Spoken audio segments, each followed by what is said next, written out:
Hello friends, welcome to Defence Matrix. तो जैसा कि हम जानते हैं, इंडियन एयरफोर्स द्वारा एक्सरसाइज तरंग शक्ति को ऑर्गेनाइज कराया गया है और इस एक्सरसाइज के दौरान यूएस एयरफोर्स द्वारा अपने A-10 को डिप्लॉय किया गया था। वहीं पर इंडियन एयरफोर्स ने अपने सैपिकैट जैगुआर्स को भी डिप्लॉय किया था। तो इस एक्सरसाइज से एक फोटोग्राफ भी काफ़ी ज़्यादा फेमस हुई है, जिसमें दोनों एयरक्राफ्ट साथ में फ्लाई करते हुए दिखाई दे रहे हैं। तो कई लोगों द्वारा ये रिक्वेस्ट करी गई थी कि इन दोनों प्लेटफॉर्म्स को कंपेयर किया जाए, क्योंकि ये मोस्टली ग्राउंड अटैक के लिए इस्तेमाल किए जाते हैं, पर ये दोनों सिमिलर प्लेटफॉर्म नहीं हैं, ये डिफरेंट है। अगर आप टाइप की बात करेंगे तो जो A-10 थंडरबोल्ट है ये एक क्लोज एयर सपोर्ट एयरक्राफ्ट है, वहीं पर जो सैपिकैट जैगुआर है ये एक अटैक एयरक्राफ्ट है। बेसिकली दोनों ही केसेस में ग्राउंड टारगेट्स को डिस्ट्रॉय किया जाता है, पर क्लोज एयर सपोर्ट के रोल में जो आपके ग्राउंड फोर्सेस हैं उनको सपोर्ट करने के लिए आप उनके द्वारा दिए गए टारगेट्स को डिस्ट्रॉय करते हैं उनकी कमांड पर। वहीं पर अटैक रोल में टारगेट्स को पहले से ही चिन्हित कर लिया जाता है और उनको स्ट्राइक किया जाता है या फिर डिस्ट्रॉय किया जाता है। अल्टीमेटली दोनों केसेस में ग्राउंड टारगेट्स को ही डिस्ट्रॉय किया जा रहा है। तो ये दोनों ही एयरक्राफ्ट डायमेंशन में और दिखने में काफ़ी ज़्यादा डिफरेंट है, पर कई सिमिलैरिटीज़ भी हैं और कई मामले में ये दोनों एक दूसरे के काफ़ी क्लोज हैं।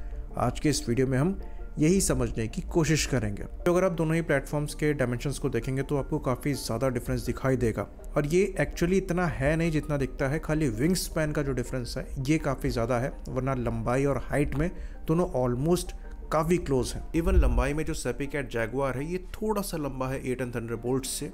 A-10 थंडरबोल्ट की जो लंबाई है ये 16.26 मीटर की है, वहीं पर सैपिकैट जैगुआर की लंबाई 16.83 मीटर की है।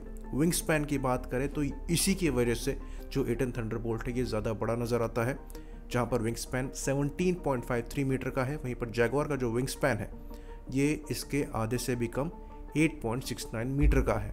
हाइट की बात करेंगे तो अपने लैंडिंग गियर की वजह से जैगुआर थोड़ा सा ऊंचा है, यहाँ पर हाइट 4.89 मीटर की मिलती है। वहीं पर A-10 थंडरबोल्ट में जो हाइट है ये 4.47 मीटर की है।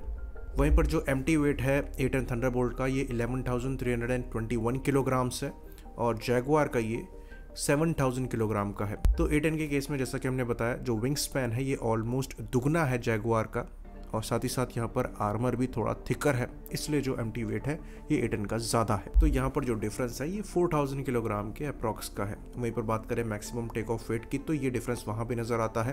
तो A-10 थंडरबोल्ट के केस में ये ऑलमोस्ट 21,000 किलोग्राम है, वहीं पर जैगुआर के केस में ये 15,700 किलोग्राम के आसपास का है, जो कि अगेन एक सिग्निफिकेंट डिफरेंस है।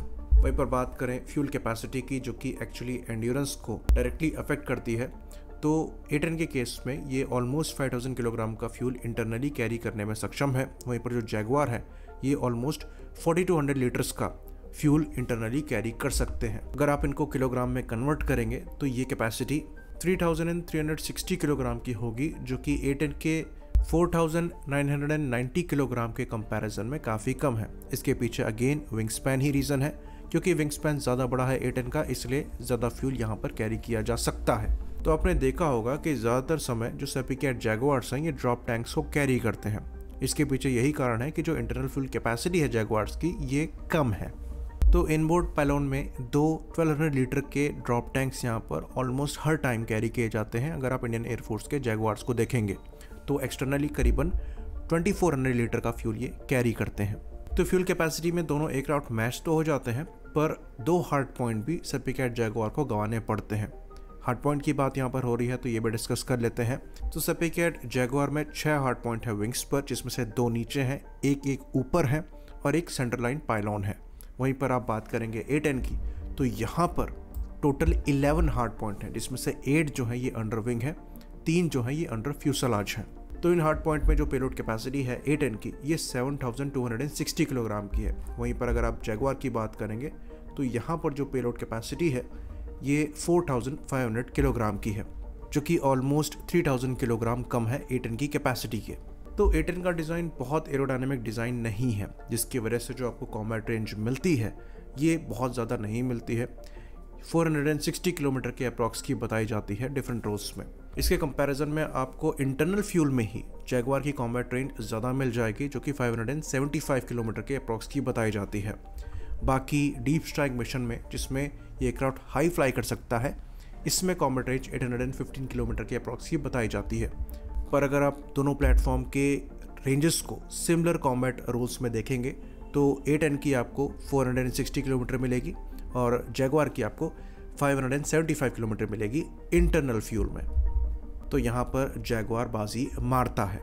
वहीं पर ज़्यादा हायर एल्टीट्यूड में जैगवार ही फ्लाई कर सकता है। जैगवार की जो मैक्सिमम सर्विस सीलिंग है ये बताई जाती है 14,000 मीटर की, वहीं पर A10 की ये 13,700 मीटर की है, जो कि काफ़ी क्लोज है। दोनों ही बहुत हायर एल्टीट्यूड पे फ्लाई नहीं कर सकते। थ्रस्ट टू वेट रेशियो दोनों के केस में बहुत अच्छा नहीं है। A10 में ये आपको 0.47 का मिलता है, वहीं पर जैगवार में ये खाली 0.42 का है। इंजन्स की बात करें तो सेपीकैट जैगवार में 2 अडोर मार्क 1 और 2 इंजन लगे हुए हैं, जो कि ड्राई थ्रस्ट 22.75 किलो न्यूटन का देते हैं और वेट थ्रस्ट जो है ये 32.5 किलो न्यूटन का देते हैं। इसके कंपैरिजन में अगर आप A10 की बात करेंगे तो ये इंजन खाली ड्राई ही रन करते हैं, जो कि जनरल इलेक्ट्रिक के TF34 GE 100A turbofan engine है, जो कि ड्राई में 40.32 किलो न्यूटन का थ्रस्ट देते हैं।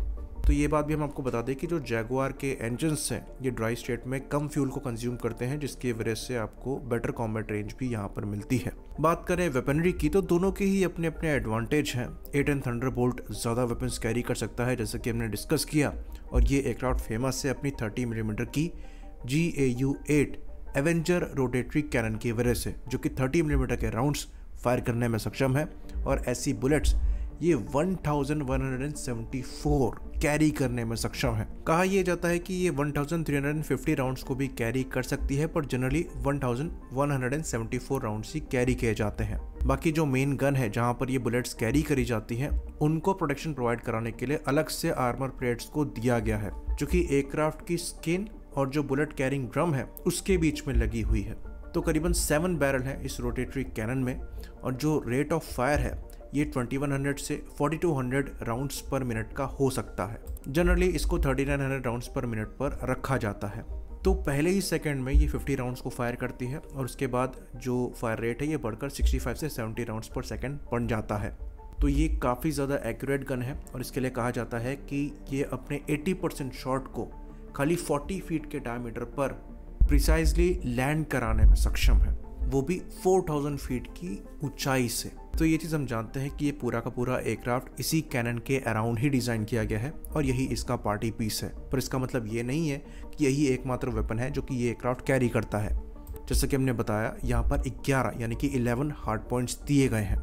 इन हार्ड पॉइंट्स में ये करीबन 4 70 मिलीमीटर के LAU-61 रॉकेट पॉड्स को कैरी कर सकता है, जिसमें 19 राउंड्स पर पॉड कैरी किए जाते हैं। बाकी एयर टू सरफेस मिसाइल के रोल में ये AGM-65 मैवरिक मिसाइल को कैरी कर सकता है, करीबन 6 ऐसी मिसाइल को कैरी करने में सक्षम है।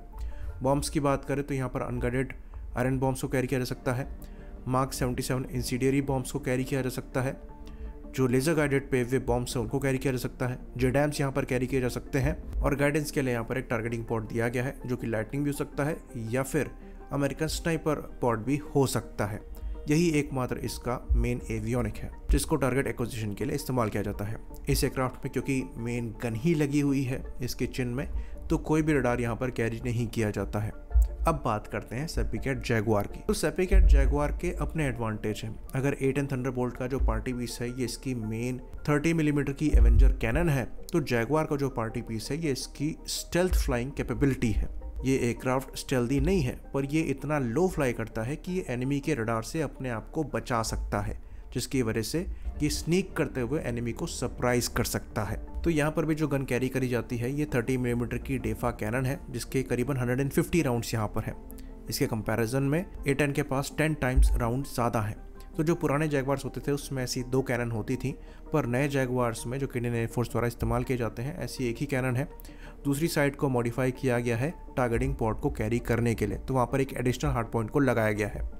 बाकी जब बात आती है एवियोनिक्स और वेपन्स के मामले में, तो जैगवार ज़्यादा सुपीरियर है A10 से। जो नए डारिन 3 वर्जन है ये AES से रडार को कैरी करते हैं, जिसकी वजह से ये बेटर ग्राउंड मैपिंग कर सकते हैं। टारगेट एक्विजिशन इनका ज़्यादा बेहतर है, और ये स्मार्ट म्यूनिशंस को भी टारगेट पर गाइड करने में सक्षम है, जो कि A10 थंडरबोल्ट नहीं कर सकते। तो यहाँ भी रॉकेट पॉड्स कैरी किए जा सकते हैं।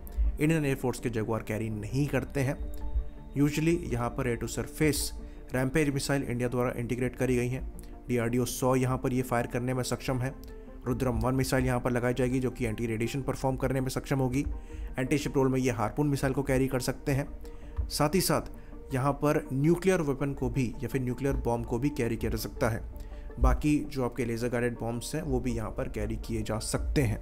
वहीं पर टारगेटिंग पॉड के तौर पर यहाँ पर भी लाइटनिंग पॉड को लगाया जाता है। बाकी सेल्फ प्रोटेक्शन की बात करें तो दोनों एयरक्राफ्ट स्मॉल रेंज की एयर टू एयर मिसाइल या फिर विद इन विजुअल रेंज की air to air missile carry कर सकते हैं, जिसके अंतर्गत जो A-10 है ये AIM-9 को कैरी करने में सक्षम है और जो जैगुआर्स हैं ये ASRAAM मिसाइल को कैरी करने में सक्षम है। तो ओवरऑल सरफेस ऑपरेशंस के लिए दोनों ही एयरक्राफ्ट काफ़ी ज़्यादा कैपेबल और अच्छे हैं। तो डायरेक्ट कंपैरिजन दोनों का नहीं हो सकता, जैसे कि हमने बताया रोल्स यहाँ पर डिफरेंट है, लेकिन दोनों के अपने अपने एडवांटेजेस हैं। जैगुआर्स ज़्यादा एडवांस है, वहीं पर A-10 थंडरबोल्ट एकमात्र क्लोज एयर सपोर्ट रोल के लिए ही स्पेशलाइज किए गए हैं। बाकी लास्टली क्वेश्चन आता है क्लस्टर बॉम्ब का, तो दोनों ही प्लेटफॉर्म क्लस्टर बॉम्ब्स को फायर करने में सक्षम है। आई होप इन्फॉर्मेशन यहाँ पर क्लियर रही हो। इसी बात पर इस वीडियो को हम खत्म करेंगे। लाइक करिए, सब्सक्राइब करिए। जय हिंद।